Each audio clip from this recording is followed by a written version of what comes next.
Aloha. Gee, this is a tricky show. I think I better check.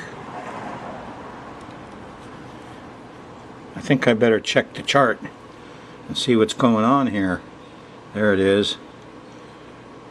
And maybe I should wait just a little bit. I could adjust this chart and get off of that opposition there and wait a little bit, and the show would go much better, huh? That's what this is about. Anyway, 1, 2, 3, here's now. Here's now in my location. Do I want to start this now? I could wait just a little bit, and what happens? I get Pluto power. All right. Let's get started. Rollin Frost here, and I'm back in August 6th, 7th, 8th. And we're going to cover the first week in September in a sky mirror. And it's not exactly the normal sky. We're having an eclipse. And it's Wednesday night for you folks.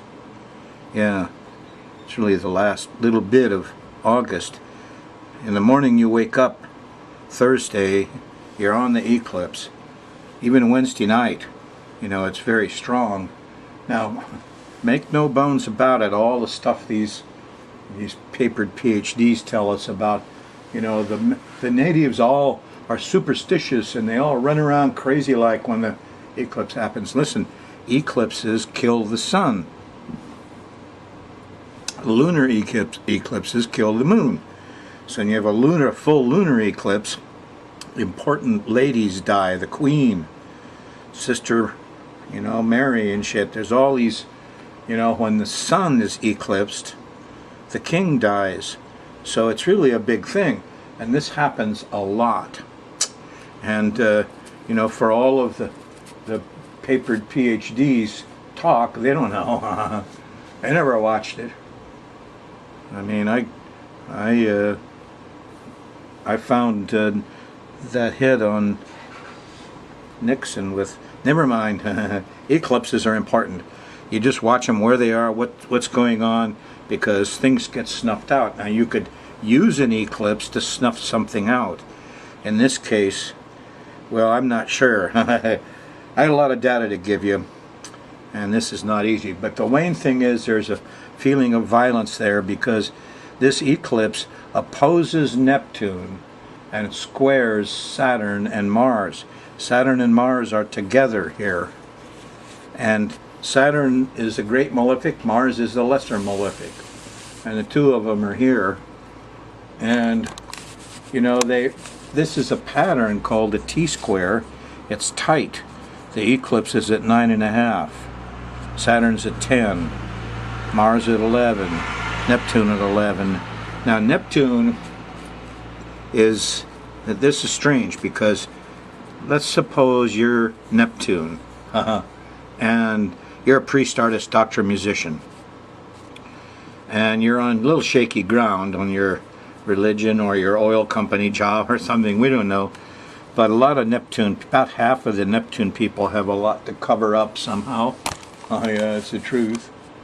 And whether it's ill-gotten gains or sex trips or whatever, but along comes somebody that threatens them on the eclipse, and bang, the guy dies. And Neptune could get blamed. What is this? This is a religious fanatic. This is the poison. This is the Roundup. This is the pesticide. This is, oh, what's going on here?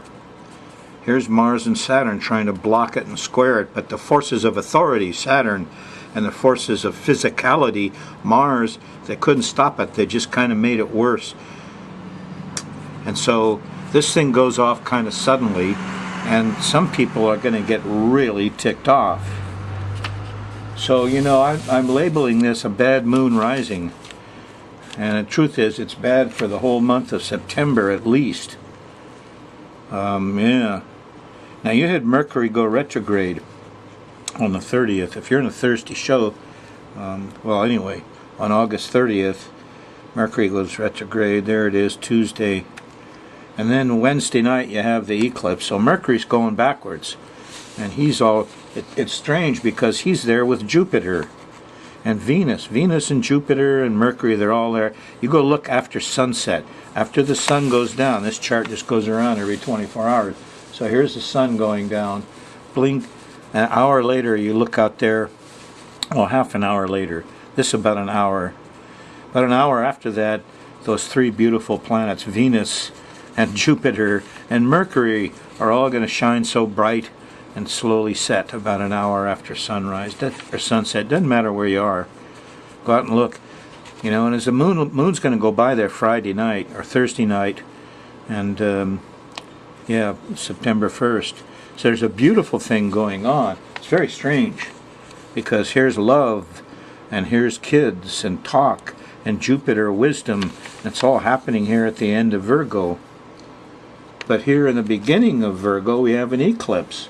And there's death and destruction. And an important, I call it a VIP man dies. This threatens the king and any of them. So you're kind of alternating, you know, alternating between vicious anger from Mars and Saturn. And man, this can get really bad. You know, and squaring Neptune, the guy got drunk and took out his sword and ran out into the crowd and killed all the men.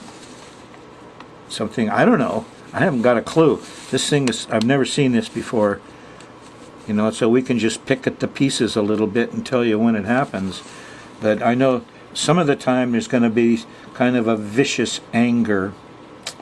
You know, and that's on Wednesdays now.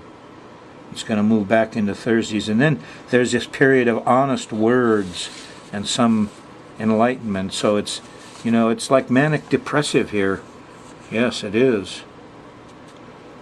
So, let's look at some details of the thing. You've noticed I've marked these certain areas here where this thing could go off, and you know, I don't want to be around. One of these times you know, Wednesday, heck, moon goes into Virgo, I'm going to lock the door all the way through Wednesday and Thursday. Friday morning, you know, here comes the goodies, and time to open up and go out and play with the birds and have a beautiful time and think about love. If you can get over what happened on the eclipse. And usually, you know, the timing on these things is bizarre because I studied a lot on this. And the ancients had a lot to say, but some of them said eclipses last as long in years as an eclipse takes in minutes. In our case, it's 3 minutes. So it could be, this could go on for 3 years. What is it? Square to Mars. It's too hot. You know, and square to Saturn, we don't have enough.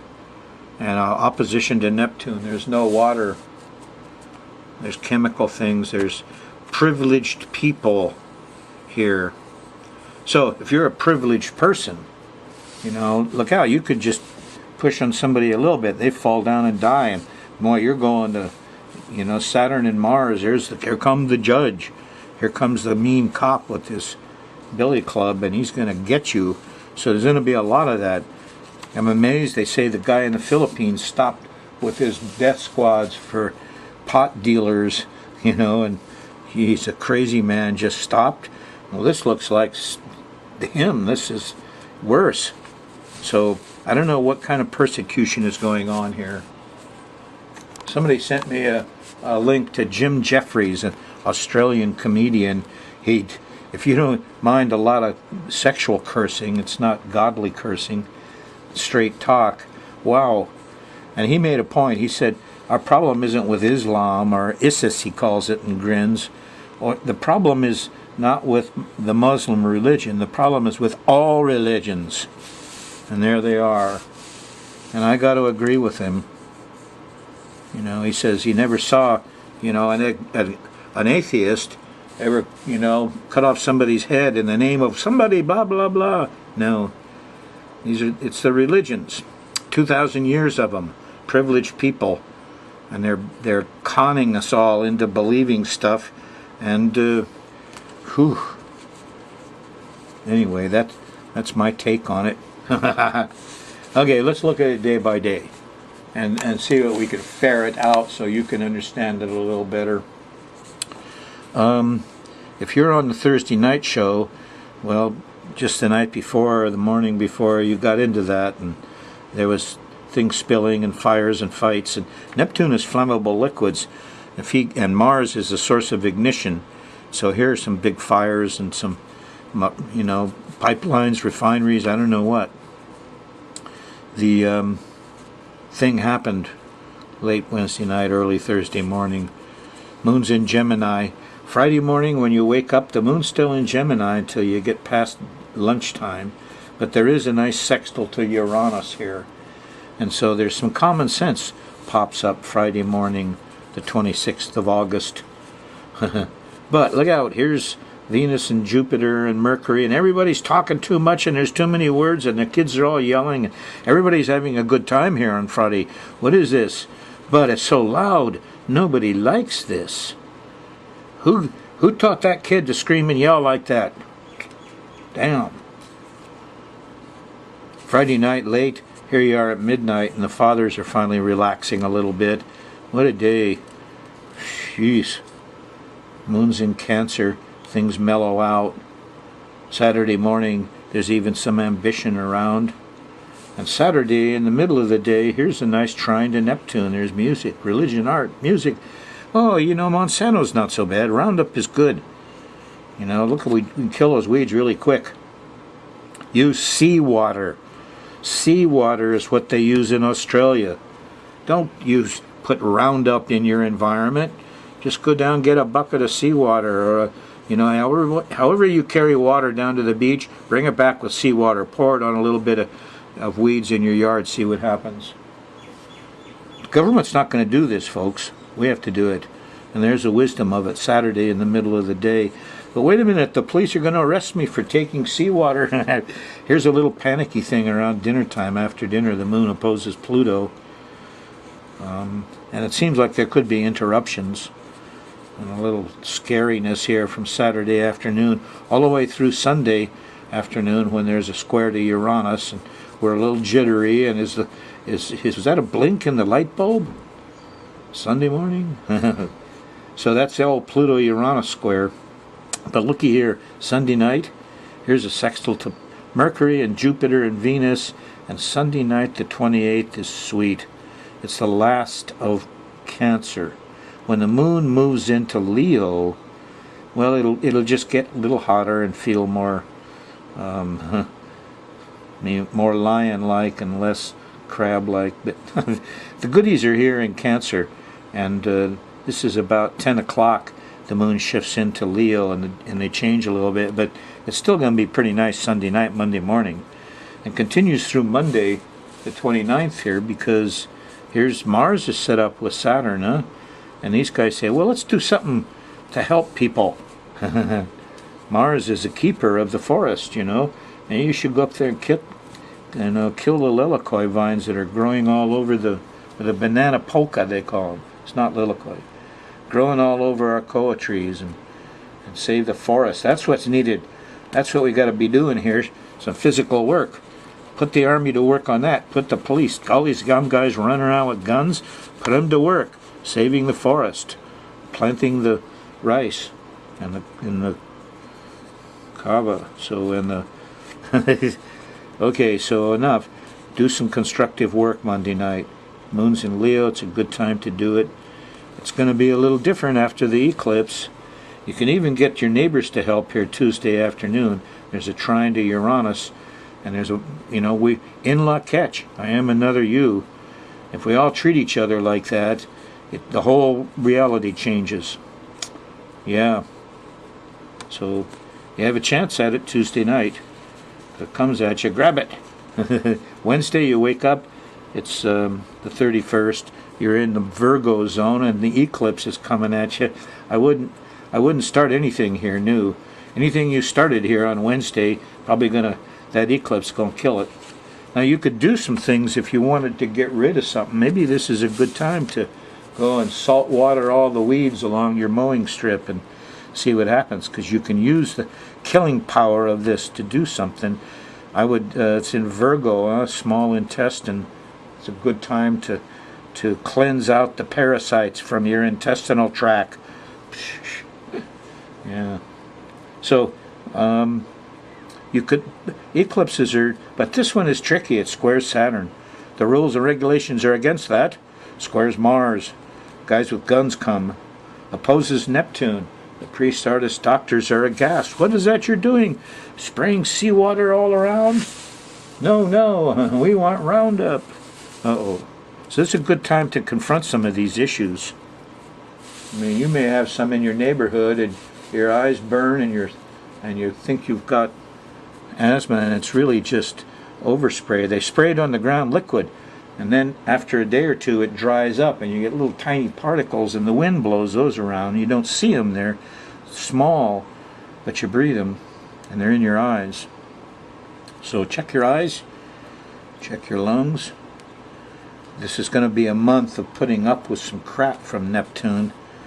But you don't want to, go down the drain because of an opposition to Neptune, which means, that ocean work, anything out in the ocean could wind up killing some people here and some men, and some important ones. The king should stay out of the water, starting on this eclipse for a couple months, see what happens.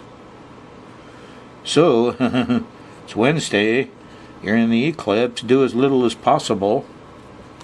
Careful what you visualize, you may get it.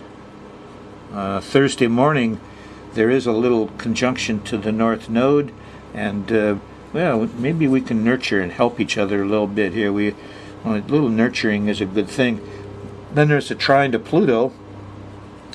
We need some control and some territoriality and some investigations here. Things could get better. I don't know. What I found is that in eclipses you're in shock. I remember the eclipse on Kauai, and some ladies made a yeast bread, and the yeast just blew up the best bread you ever had, so fluffy.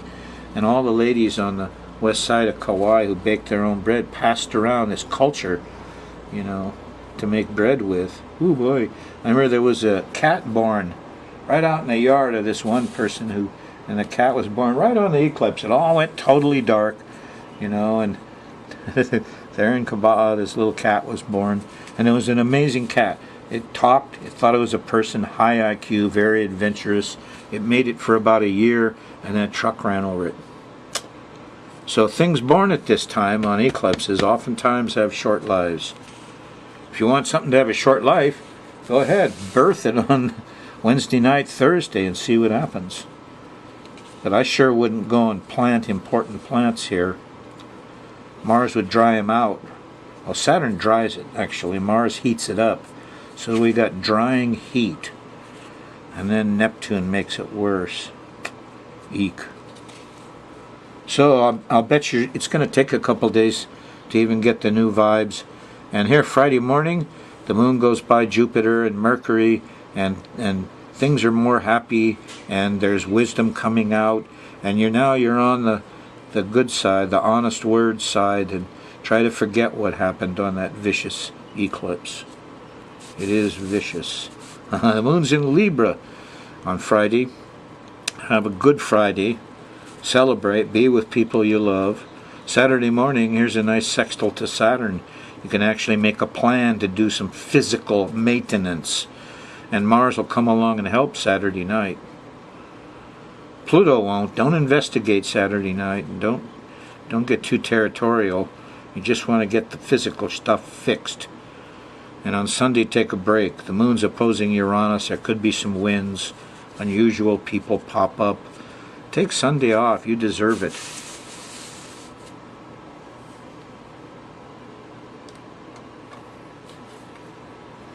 Okay, for a moment, let's look at that Saturn-Mars thing. First of all of these astrological symbols are made up of three components. The cross of matter, the physical stuff, okay? The crescent is really a flesh, things are alive. And then the circle, which is non-physical things, thoughts, spirits, ghosts, religion, art, music, all these things that have no physicality and aren't alive. Saturn is the cross of matter held higher than the crescent. Let's call that soul, things that are alive. So Saturn, you know, he cares about the material stuff. He doesn't care about people and their emotions and all that stuff. No, not at all. Here's the banker, you know, throws a family from their home. Here's, yeah. Now, Mars is the old symbol of Mars here, is the cross above the circle. And so Martians, you know, they put the physical things above, hold it above the non-physical things. Yes, like the law or religion or ethics or their thoughts, or, you know. Now both of these guys have in common the reverence for the physical world. Easy way to think about them, the ancients call them great malefic and the lesser malefic, and they are the bad guys, okay? An easy way to remember them, Saturn is the general, Mars is the soldier. So having them together in the sky is an interesting thing. I mean, they're going to influence each other. Certain Saturn people are going to get much more aggressive, and out comes the sword, and they could actually do some physical damage, you know. Yeah, poor Saturn, he gets influenced as Mars goes by him, he gets all aggressive. Maybe he'll just get horny and go down in sex. But Saturn definitely is taking a little heat, let's call it. And he's already dried out old guy, and so when Mars comes along and the heat happens, it can hurt him. Mars now, he also gets a flavoring of Saturn as he goes by. He's supposed to become more managerial and follow the law and the rules better, but he can also get harsh and turn into Scrooge. That's who he's not. Santa Claus, he's Scrooge. So, you know, there's a problem that these guys could actually go out and kill people and animals and buildings, and there's some real danger here of some major violence and stuff. Of course, the possibility is something just as simple as Neptune is the flood. The flood is killing people, and the government and the army can't stop it because it's a square. Squares are obstacles. Saturn's an obstacle and can't prevent and can't. So Mars is an obstacle. Mars and Saturn, you know, dried out fire maybe, without liquid or something. You know, these things, luckily it's in mutable signs, so this stuff is going to happen and kind of go by more quickly than if it was in fixed signs. But these guys are not safe by any means. And let's take a look at where there could be problems first, okay? Okay, here's the look at where the eclipse is. This red line is where it's 100% exact. Here it's 75% exact. Here it's 50% exact.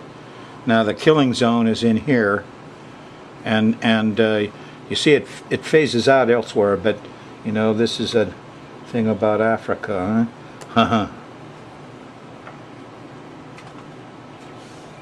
Okay, I'm going to treat Neptune here like he's the real culprit, because he's there with the south node, you know, and that means he needs help. And so Neptune, this is on the bottom of the chart. You don't want a malefic on the bottom of your chart at your home or on the 7th house. Those are your enemies.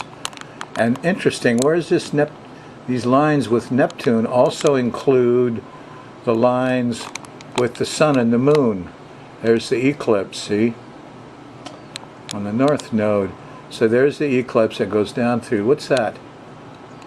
Mogadishu. Well, that's kind of a famous place, isn't it? I mean, they made movies about Somalia. So we could have problems here. It's not this white line. This is Mars on the rising sign. Guys came out to be protective. Here's young warriors, and I'm going to protect everything, and the general is with me, and yet, you know, they poisoned his house. And anyway, so we got one hot spot right here, okay? Another interesting hot spot is here. Now this is Rio de Janeiro, yeah, in South America. And because the other place you don't want a malefic, namely Neptune, is on the descendant. And so here's Neptune on the descendant. Yeah. The sun and moon are rising. The north node's rising. Maybe it's not so much personal hassle here, but Neptune on the descendant is, what do you mean the doctors say we got to spray everything? You know, this is confusion and difficulties. And of course Mars is athletic, so Mars is over here. Who's this?